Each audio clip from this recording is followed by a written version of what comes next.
अच्छा जी, आज हमारा टॉपिक है गैस्ट्रो इंटेस्टाइनल ट्रैक्ट। मेदे तक जो पार्ट होता है उसको हम गैस्ट्रो बोलते हैं, intestinal, small intestine, large intestine और रेक्टम। रेक्टम एनस भी लार्ज इंटेस्टाइन के अंदर आती है।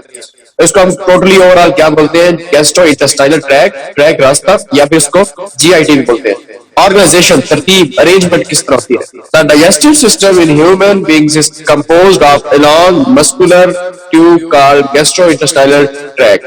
कहता है कि डाइजेस्टिव सिस्टम जो निजाम है इंसानों के अंदर, ह्यूमन बींग्स के अंदर, वो बना होता है किससे? लॉन्ग मस्कुलर ट्यूब, सारी नाली होती है, मस्कुलर ट्यूब होती है, कहीं से बारीक होती है, कहीं से हल होती है। मस्कुलर ट्यूब मसल्स की बनी हुई है, जिसको हम गैस्ट्रो इंटेस्टाइनल ट्रैक बोल रहे हैं, जीआईटी बोल रहे हैं, या फिर इसका एक और नाम भी एलिमेंट्री कैनाल, या इसके साथ असेसरी ऑर्गन्स होते हैं। असेसरी ऑर्गन्स क्या मतलब? वो प्रॉपर इस सिस्टम का हिस्सा तो नहीं होते, ठीक है, मतलब फूड उनके अंदर नहीं जाती। जिस तरह हम खाना खा रहे हैं, मुंह से खा रहे हो, मूव करती करती स्मॉल इंटेस्टाइन, बेदा स्मॉल इंटेस्टाइन, लार्ज इंटेस्टाइन से रेक्टम एनस के थ्रू रिलीज हो जाती है, तो वो सारी उस नाली के अंदर ही होती है, मस्कुलर बैग के अंदर ही होती है, ट्यूब के अंदर ही होती है। लेकिन उसके साथ कुछ असेसरी ऑर्गन्स भी होते हैं जो उसके अंदर हेल्प कर रहे होते हैं डाइजेशन ऑफ फूड, यानी लिवर है, पैंक्रियाज है, ठीक है, पैंक्रियाटिक जूस या लिवर बाइल साल्ट रिलीज कर रहा है। The GIT runs through the ventral body cavity, ventral body cavity along the length of body GIT run कर रही होती है, चल रही होती है, यानी माउथ से एनस तक। It extends from the mouth to anus and consist of oral cavity. सबसे पहले इसके अंदर क्या होता है? ओरल कैविटी, मुंह, pharynx, esophagus, stomach, small intestine, large intestine, rectum, anal canal. The GIT contains food from the time it is eaten until it is digested and prepared for absorption and elimination. कहता है कि GIT इस gastrointestinal tract के अंदर food उस वक्त तक रहती है, contains रखती है अपने अंदर, from the time उस वक्त जब ये खाना खाते हैं हम मुंह में एंटर करते हैं, it is eaten until उस वक्त तक, it is digested जब तक वो हजम नहीं हो जाती मेदे में, स्मॉल लार्ज इंटेस्टाइन में, फिर प्रिपेयर फॉर एब्जॉर्प्शन। जरूरी नहीं कि डाइजेस्ट हो गई बस खत्म हो गई, प्रिपेयर फॉर एब्जॉर्प्शन। डाइजेशन करने का मतलब है कि उसको एब्जॉर्प्शन के लिए प्रिपेयर करना, रेडी, यानी हर एक चीज को मोनोमर्स के अंदर कन्वर्ट करना, मोनोसैकेराइड्स, मोनोमर्स, मोनोग्लिसराइड, ठीक है। तो प्रिपेयर फॉर एब्जॉर्प्शन, तो कहां पे एब्जॉर्प्शन होती है? स्मॉल इंटेस्टाइन में और लार्ज इंटेस्टाइन में। And elimination, preparation of absorption के लिए भी प्रिपेयर हो और एलिमिनेशन के लिए भी प्रिपेयर हो, इसको हम बोलते हैं जीआईटी। इसके अंदर फूड उस वक्त तक रहती है।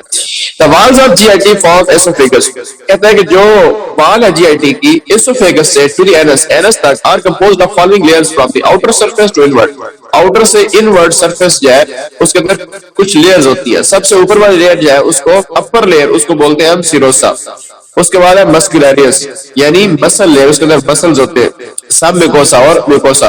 तो साथ एक बॉक्स बना हुआ, यानी म्यूकोसा के अंदर क्या होता है? यहाँ पे आप उल्ट कर दिया, यानी लास्ट वाली लाइन म्यूकोसा को पहले ले आया है, उसके अंदर एपिथेलियम, लेमिना, लेमिना प्रोप्राया और मस्कुलरियस म्यूकोसा। इसके अंदर तीन आगे मजीद ऑर्गेनाइजेशन होती है, सब म्यूकोसा, फिर मस्कुलरियस प्रोप्राया, इसके अंदर सर्कुलर मसल्स होते हैं और लॉन्गिट्यूडिनल मसल्स होते हैं। सर्कुलर मसल इसको पिंच करते हैं और लॉन्गिट्यूडिनल मसल इसको मूव करवाते हैं आगे फूड को, सिरोसा या एडेंटिजिया इसको। तो ये चार लेयर्स होती है। तो स्टोमक क्या है? हमारे पास एक हॉलो खाली बैग, इस तरह दिल एक खाली बैग है ना, इस तरह बिल्कुल ये भी एक मसल्स का बना हुआ खाली बैग होता है। इसका पहला पार्ट जो देखो ना, फंडस है, ठीक है, दरमियान में बॉडी, इसकी बॉडी है, यानी मेन बॉडी, और साथ या लास्ट पार्ट को पाइलोरस बोलते हैं, ठीक है। तो ऊपर एसोफेगस है, जो एसोफेगस आगे मेदे में ओपन हो रही है, और नेक्स्ट है स्मॉल इंटेस्टाइन का पहला पार्ट, इसको हम ड्यूडिनम बोल रहे हैं, और साथ वो 4 लेयर्स दिखाई गई आपको, ठीक है। तो ये था स्टोमक। नेक्स्ट है हमारे पास स्वाल्विंग,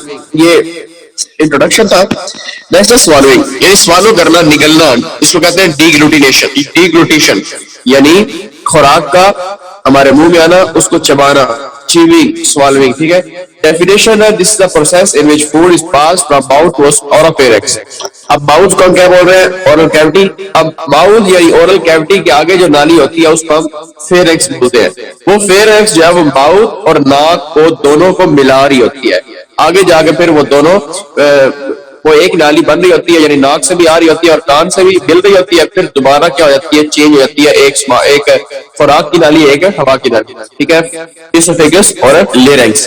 तो दरमियान में क्या होती है? जो ओरल कैविटी को और इसोफेगस को, नाक को और लेरिंक्स को आपस में जोड़ रही होती है, उसको हम क्या बोलते हैं? फेरिक्स बोलते हैं।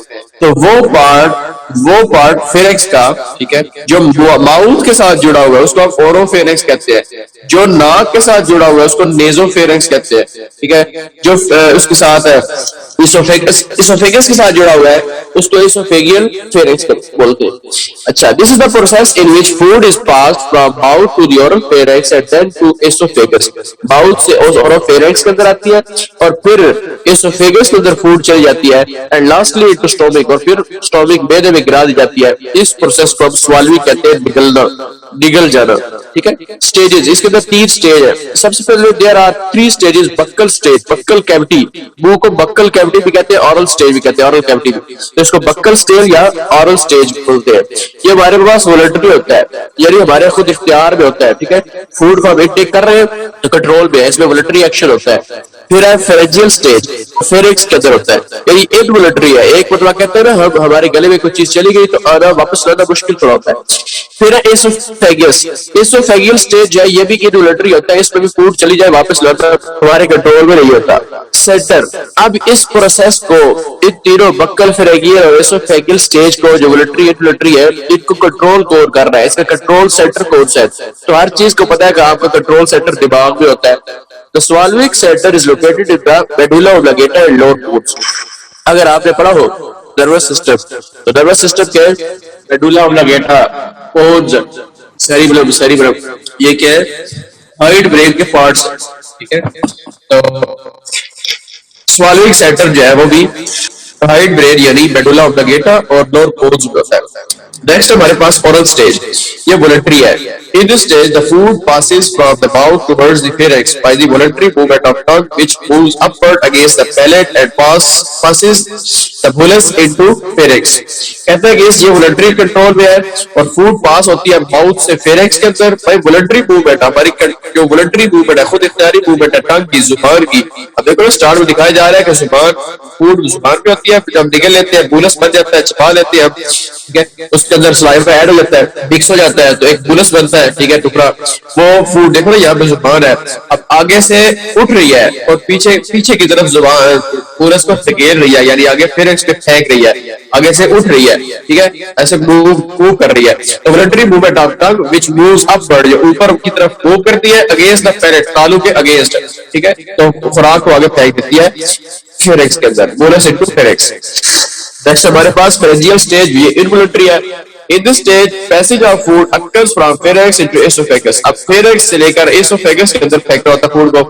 As the bolus enters the pharynx, कहता है कि जब bolus जो pharynx के अंदर ऐड होता है, ये स्टिमुलेट कर देता है swallowing touch receptors around the opening of pharynx. अब pharynx जो गोल दाली है, ठीक है, उसकी जो ऊपर ओपनिंग है, ठीक है, उसकी जो ऊपर ओपनिंग है उसके ऊपर रिसेप्टर लगे होते हैं, टच रिसेप्टर। उसको जैसे फूड टच करेगी तो हमारी जो इसोफेगस है उसके अंदर स्टार्ट हो जाएगी, फिर एक्स के अंदर क्या स्टार्ट हो जाएगी?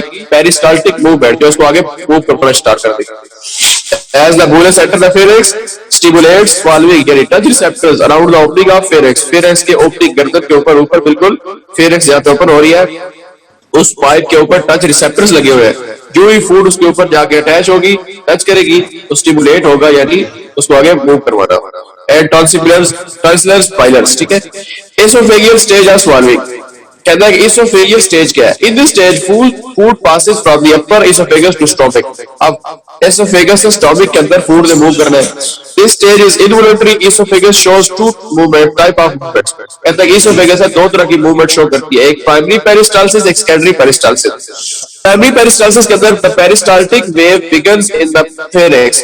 पेरिस्टाल्टिक वेव है, जिस तरह रस्सी को ऊपर नीचे का तो वेव निकलती है ना, अब उसके अंदर क्या हो रहा है? किसी जगह से नीचे बैठ रही है, किसी जगह से उठ रही है। बिल्कुल सेम इस तरह नाली जो है वो आगे से हालो होती है, नैरो होती है, और पीछे से पिंच होती है तो फूड आगे मूव कर जाती है। फिर आगे से हालो होती है, उस जगह से पिंच होती है तो फूड आगे मूव करती है। इसको बोलते हैं पेरिस्टाल्टिक मूवमेंट। तो पेरिस्टाल्टिक वेव बिगिन स्टार्ट होती है in the Farex and spread in the oesophagus. Oesophagus पूरी के अंदर फैल जाती है during pharyngeal stage of swallowing. पहले आपने पढ़ा कि फेरेंजियल स्टेज के अंदर जब टच रिसेप्टर्स होते हैं इसके फेरेक्स के ओपनिंग के, जहां जब फूड स्टार्ट और उसके टच करती है आके, तो पेरिस्टाल्टिक मूवमेंट स्टार्ट हो जाती है। एक वेव आती है जो पूरी इसोफेगस को कवर करती है। फूड को आगे भेज देती है। This wave passes from the pharynx to mouth with stomach with 8 to 10 second, 8 से 10 सेकंड के अंदर फेरेक्स से स्टोमिक तक वो वेव चलती है जितनी फूड आगे मूव करते हैं। In this stage the swallowing gravity also plays important role. अब बंदा खड़ा है अगर तो ग्रेविटी मूव कर रही है, ग्रेविटी बहुत इस पे रोल प्ले करेगी। बंदा लेट के खा रहा है तो आहिस्ता मूव करेगी, अगर बंदा खड़ा हुआ है स्टैंडिंग पोजीशन में है जानवरों की तरह और तो क्या होगा, ग्रेविटी उसके ऊपर बहुत रोल प्ले करेगी, उसको जल्दी खींचेगी। If a person swallows a bullets in a standing position, खड़े हुए हालत में बंदा swallow कर रहा है, निकल रहा है फूड, तो bullets moves rapidly, बहुत तेज से मूव करेगा, passing from esophagus to stomach in 5 to 8 second. पहले वो 8 से 10 सेकंड में लगा रहा था ना, अब खड़ा होकर खा रहे, ग्रेविटी मूव उसके ऊपर एक्ट कर रही है और 5 से 8 सेकंड के अंदर वो मूव कर रही है स्टोमिक तक esophagus से फूड। ये थी प्राइमरी पेरिस्टाल्सिस। अब इसके अंदर क्या होता है कि जो अक्सर पार्ट है फूड का वो मूव कर जाता है, लेकिन कुछ सेकेंडरी पेरिस्टाल्सिस के अंदर क्या होता है कि थोड़ी बहुत बची कुछ फूड उस एसोफेगस के अंदर बच जाती है, उसको दोबारा एम्प्टी करने के लिए हम क्या करते हैं, सेकेंडरी पेरिस्टाल्सिस स्टार्ट होती है। Secondary peristaltic wave are due to distension of esophagus by retained food. अब कहता है कि जो बरकरार फूड होती है, थोड़ी बहुत बची कुछ फूड होती है एसोफेगस के अंदर, उसकी वजह से सेकेंडरी पेरिस्टाल्सिस स्टार्ट हो जाती है। ठीक है, in the esophagus these waves are generated when the primary peristaltic phase leaves a small part of food in the esophagus। कहता है कि ये इस वक्त स्टार्ट होती है secondary peristalsis जब primary peristalsis कुछ ना कुछ फूड पार्टिकल esophagus के अंदर छोड़ जाती है। तो this secondary peristaltic wave continues until the food is emptied from esophagus the stomach। these waves are initiated partially by intrinsic neural circuits in the esophagus। कहता है कि ये क्या करती है, उस वक्त तक चलती रहती है जब फूड को इसोफेगस से निकाल कर इसोफेगस को एम्प्टी नहीं कर देती, तो कहता है कि ये स्टोमिक तक फूड को ले जाती है। तो कहता है कि ये उस वक्त इनिशिएट होती है partially by intrinsic neural circuits. कुछ सर्किट्स होते हैं जिस तरह ऊपर था ना रिसेप्टर्स थे, इसके अंदर कोई इंट्रिंसिक न्यूरल सर्किट्स है इन द इसोफेगस के अंदर जो एंटेरिक नर्वस सिस्टम कंट्रोल कर रहा है, and partially by reflexes and are transmitted through the vagal nerve fiber। आपने अगर पढ़ा हो तो फिजियोलॉजी में ही है, नर्वस सिस्टम मैंने पढ़ाया बच्चों को पहले और फिजिकल क्लासेस में, तो उसके अंदर वेगस नर्व बताया गया। वेगस नर्व क्या कर रही होती है, 3-4 काम, इसकी डाइजेशन और 4 फंक्शन परफॉर्म कर रही होती है। तो वेगल नर्व फाइबर इसको ट्रांसमिट कर रहा है और कंट्रोल कर रहा है। रिफ्लेक्स क्या होता है, नर्वस सिस्टम का यानी न्यूरॉन्स का मैसेज लेके जाना और वापस मैसेज लेके आना, फंक्शन परफॉर्म करवाना, उस सारे सर्किट को रिफ्लेक्स एक्शन कहते हैं, रिफ्लेक्सेस बोलते हैं। ठीक है, तो आप अगर इसी तरह याद रखो इसका यहाँ पर, तो नर्वस सिस्टम के टॉपिक पे आपको मैं बता दूं। तो यहाँ तक आपका था इसोफेगस तक।